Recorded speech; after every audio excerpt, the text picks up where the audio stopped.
Hey there, my name is Jason, and I make bandsaw boxes. And this is the very first bandsaw box I ever made. Okay, it's not my first actual box, but it's the first design that I ever sketched out. I call it Gumby because I styled it after the old cartoon character from the 50s. It features a small opening at the bottom that adds a unique look, and it also makes for easier construction since there's no kerf cut that needs to be glued shut. It also utilizes a modified glue-up process that results in clean lines all around. This box is so easy to make, and all you really need is a bandsaw, a few clamps, and some glue. I've used this design to try out various woods and contrasting drawer faces. From there, I've branched out into more elaborate and complicated boxes utilizing a variety of woodworking techniques. These boxes are a lot of fun to make. But you gotta start somewhere. And for me, that was right here with this simple little box. So let's build it. All right, so the first step in any bandsaw box is gluing up the block. For my block, I'm gonna be using quarter sawn sycamore and cherry, but you can use whatever you have available. I'm gonna have sycamore on the front and the back with 2 pieces of cherry in the middle. My block will be 6.5 inches wide, 4.5 inches tall, and 3.25 inches thick. For glue up, I like using a combination of Titebond wood glue and CA glue. The CA glue helps keep the boards from sliding around when I put this into clamps, and it helps keep the bottom nice and flat. But you don't need to do this. If your boards do shift, just draw a straight line at the bottom and cut that with your bandsaw. I usually leave about 1/2 inch of space at the top, run a bead of CA glue along that top edge, line everything up, and then hit it with the activator. Now it's important to note that I'm only gluing up 3 pieces here. The back will get glued on later. And you might have noticed that one of my cherry pieces has a keyhole cut in it. Not a real big deal. I think I can work around that. But if you notice later on that I have my template shifted over to one side, well, that would be why. So now let's get this thing into clamps and let that glue dry. All right, the glue has dried, and now it's time to attach the template. And by the way, if you're interested in making this box yourself and you want a copy of the template, I'll have them available for sale at my website. And by purchasing one, you're really supporting the channel and it helps me to make more videos. So thank you if you do decide to grab one. And if you don't want to buy one, but you still want to make the box, no worries. You can just pause the video and print off a screenshot or just sketch it out yourself. Okay, so I like to attach my templates with double-sided tape. Specifically, I'm using a brand called Spec Tape, and I use this stuff for a ton of things around the shop. I just cover my block with tape, peel off the backing, and line up my template. And now it's bandsaw time. Here I'm just cutting out the drawer, and I like to cut right down the middle of the line. The video here is sped up a lot, so don't rush. Just take your time and follow the curves as best as you can. I'm also cutting the ends of the brackets. These don't have to be perfect. They can always be cleaned up later on a spindle sander or with whatever tools you have. The main thing is just do your best with what's available and don't sweat the details too much. Now I'm going to glue on the back of the box. For this, I'm using the same wood glue and CA glue trick I used earlier when I glued up the block. The CA glue keeps it from sliding around, and the wood glue gives it the long-term strength. After I tighten the clamps, I'll take a screwdriver and clean out some of the glue squeeze out. Now while the glue is drying on my back, I can get to work forming my drawer.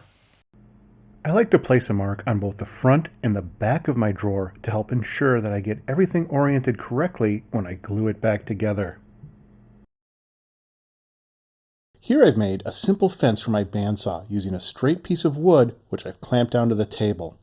I have it set so that it's running parallel to the miter slot and 1/4 inch from the blade. I then carefully cut a slice off both the front and the back. Now I need to sketch out my drawer cavity, and as luck would have it, my keyhole ended up right where I wanted it. I'll usually start with a straight edge for my bottom and then freehand the sides.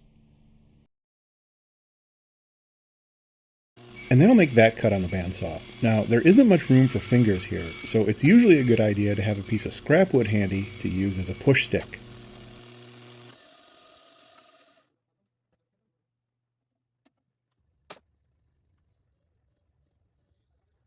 Now it's time to glue this all back together. For this step, I like to use epoxy. One of the reasons that I like epoxy is that the squeeze out that I get will blend in nicely with whatever oil finish that I'll be using at the end. I'll also be using some CA glue to help hold things in place. Now, I do feel like I should mention that some of these adhesives that I'm using here are a bit on the expensive side. This epoxy kit was around $40, and a bottle of CA glue with a can of activator can be close to $30. Now, I use these all the time, so it's worth it for me, but if you're just looking to make a few boxes, then a small bottle of wood glue and a tube of hardware store epoxy would get you by just fine. Okay, the box is out of clamps and it's time to cut the exterior lines. Here, I'm just cutting slightly outside of the line. Again, take this slow and get the curves as best as you can. And just like that, this box is starting to take shape. Okay, remember when I said this box can be made with just a bandsaw and some clamps? Well, that's true. But if I were going to recommend just one extra tool, it would be something like this.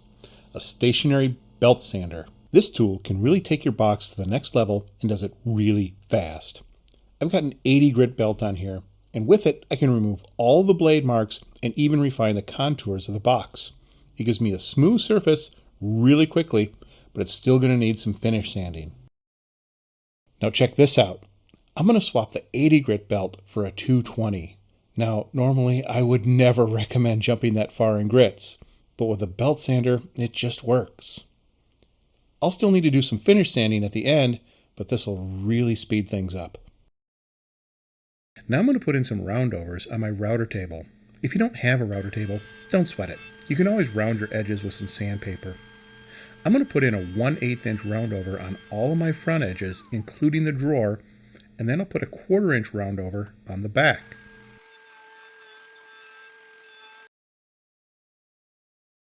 With that done, I'm going to give this box a little finish sanding. I like using this cushion attachment that I got from Tay Tools for my random orbit sander. It makes easy work of curvy boxes. I'll leave a link below if you want to pick one up for yourself. And in no time, this box is looking gorgeous. All that's left now is to attach a pull and apply some finish. To make my pull, I took the small can of varnish and traced it onto a thin piece of wenge.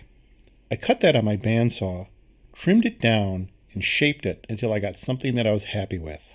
To attach my pull, I start with my placement. I typically like doing this by eye. I like to take my time here and get my pull positioned to the spot that looks the best. Once I've chosen my placement, I'll box that location in using a little bit of painter's tape. Then I'll mix up some epoxy and get a thin layer spread out on my card. I'll take my pull and carefully place it into the epoxy, making sure I get an even coat all along the bottom. Then I'll place my pull back in my marked out space. I usually remove the tape right away so I can get one final look at my placement. If I'm happy with it, I'll tap it down with a pencil. If not, I can always wipe everything down with acetone and start over.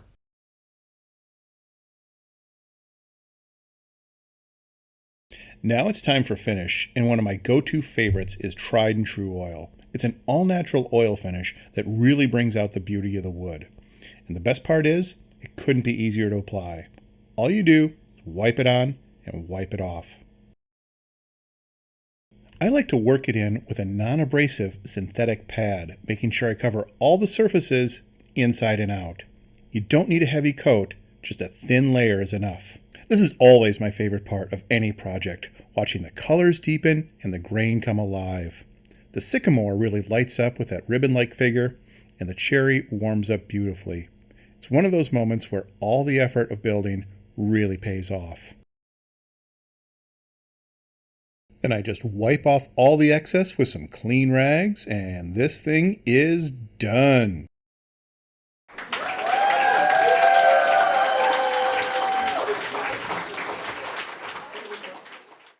And that's it. This box is simple, fun, and a great project for just about any skill level. So thanks for watching. If you'd like to make one yourself, I'll leave a link down in the description where you can get the template. It's a great way to support the channel, and it really helps keep me making more videos like this. And if you enjoyed the build or picked up a tip or two, give the video a thumbs up and consider subscribing. I've got plenty more projects lined up. I hope you give this box a try, and I'll see you in the next one.